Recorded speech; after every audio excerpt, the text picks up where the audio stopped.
Hi, and welcome to the In Wheel Time Car Review of the Week. Mars has a review now of the Alfa Romeo Stelvio. I'm hoping that sooner or later I will get that as well. But for now, we're just going to have to take your word for it. How was it?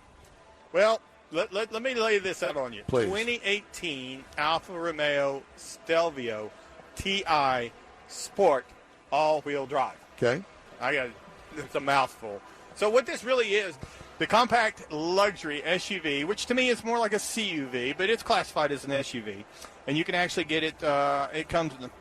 It is an all-wheel drive vehicle, and you can actually get 5 different trims, but it's all new. Now, this is a 5-passenger vehicle. They're smart enough not to even try and put a third-row seat into this thing. Please don't. And as I said, it's all new for 2018. But to me, it's more sporty than it is utility SUV-ish, if you will.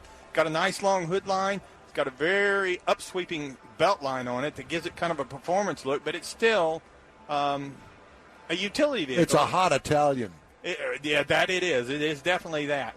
And because it is the TI Sport, it comes with some custom painted red calipers on it to help identify it.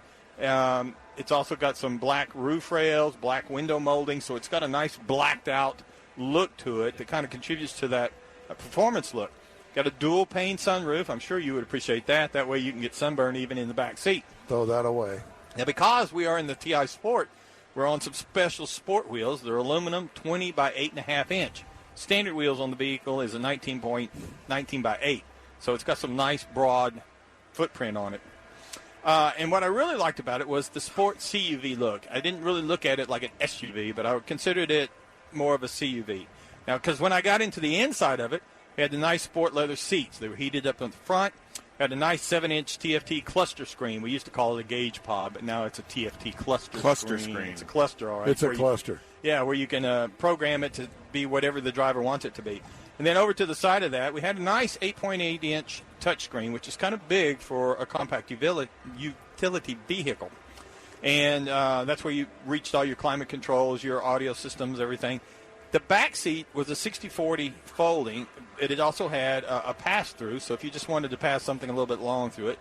But one thing about it didn't quite fold flat. They're pretty flat, but not quite flat.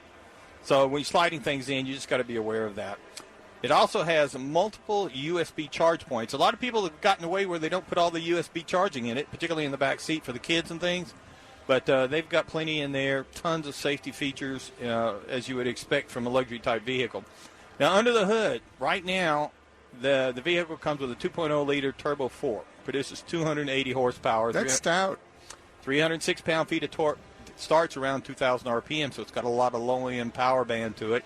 It's backed by an 8-speed automatic, and it does have paddle shifters. Now, the paddle shifters are kind of big, and you got to reach around them to get to your turn signals and stuff.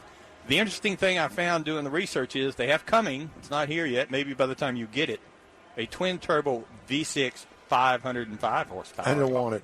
Oh I don't want it. I'll take it. I'll take it. You take it. I'll take the 6-cylinder. Yeah. I'm good.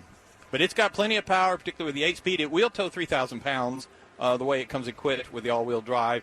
EPA says you expect about 22 in the city, 28 out on the highway, combined 24. I actually got 23 for the week that we had it.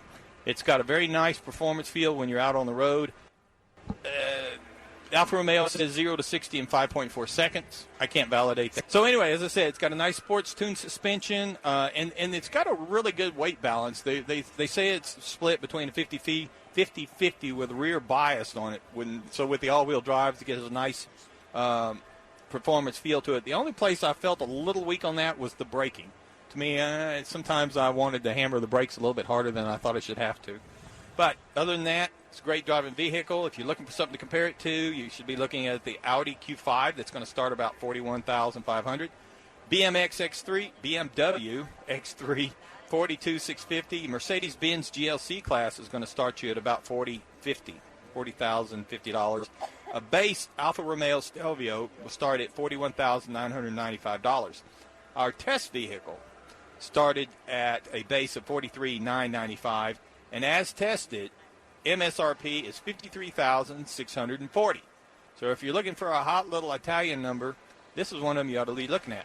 Thanks for listening to our weekly new car review from the In Wheel Time broadcast.